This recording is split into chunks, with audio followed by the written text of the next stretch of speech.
Life doesn't always go how you plan. Ever since I was a little kid, I had a plan. I was going to be the next president of the United States. And you don't have to take my word for it.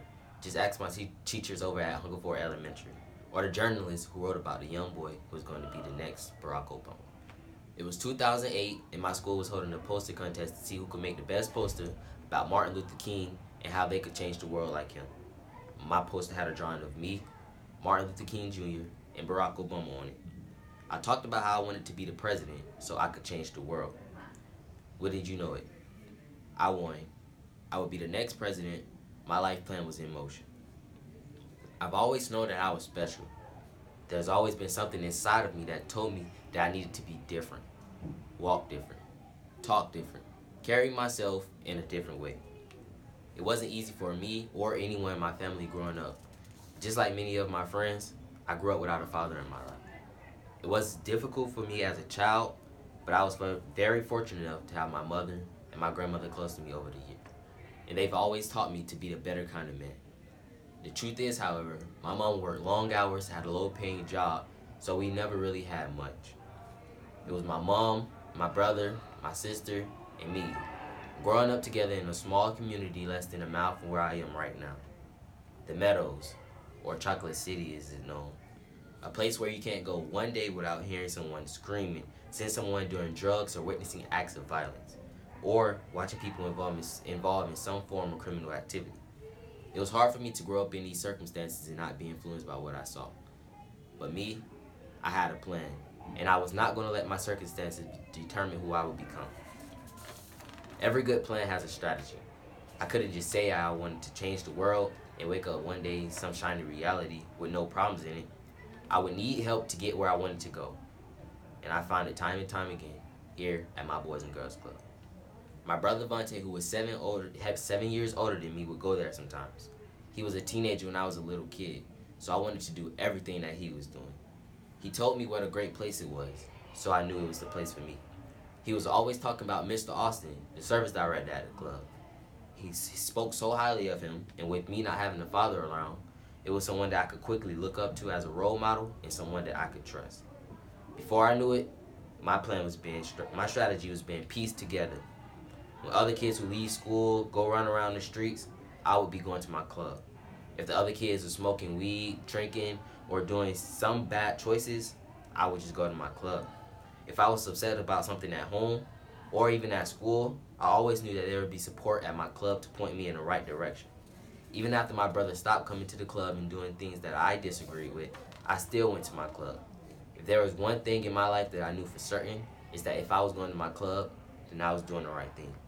I would be surrounded by kids just like me who wanted to break out of a chain of cycle and knew the importance of education. So I stuck to my plan. From the moment I was old enough to even become a club member at the age of 6 until the age of 16, I came every day I possibly can. 10 years of unwavering commitment to a place that would become my home, my family, and my North Star guiding me towards my future. Plans are always great until they change. And on December 27th of 2016, everything in my life changed in an instant.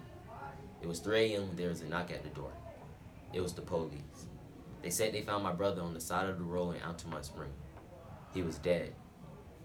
24 years old and gone forever. My brother and I were very close. I always looked up to him. He was funny, charismatic, kind. I still love him very much. As he got older, he stopped coming to the club and started doing other things and hanging around friends who became very bad influences on him. I can't tell you how much I wish he made different choices. To this day, it eats me up inside. And right after it happened, I didn't even begin to know how to handle it. I stopped coming to the club. Actually, I stopped everything. My grades in school began to drop. I could barely go outside or even have a conversation with someone without my mind wandering off thinking about my brother.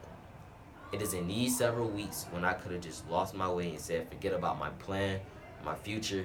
None of it matters anymore.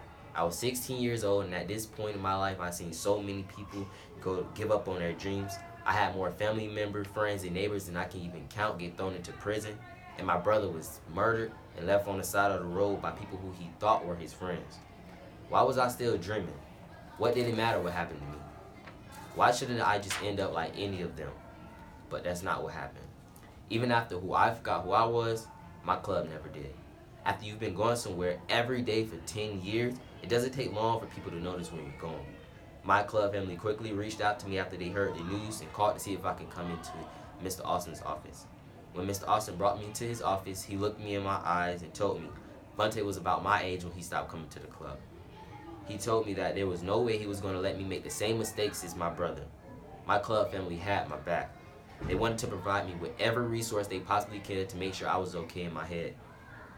I started to see counselors and was connected to many people who came to my club and my rescue.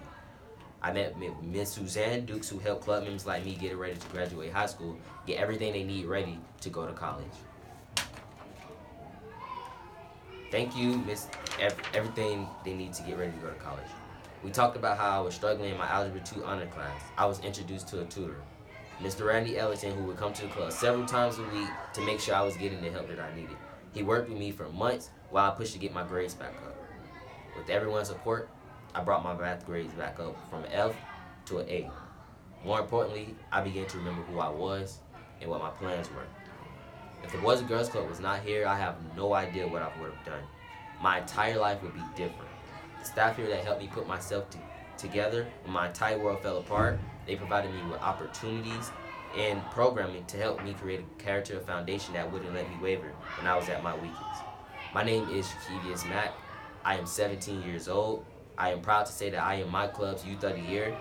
I serve as president of Keystone Club. I will be the first person in my family to go to college. I plan to study to become a lawyer and a politician. Thank you so much, Mr. Joe R. Lee. Your support and belief in me and all of the other young people who attend our club here in Eatonville. I've had that dream in life change because of you. I owe so much of who I am to my club. I owe so much gratitude to you and your family. Thank you for being there when I needed you the most.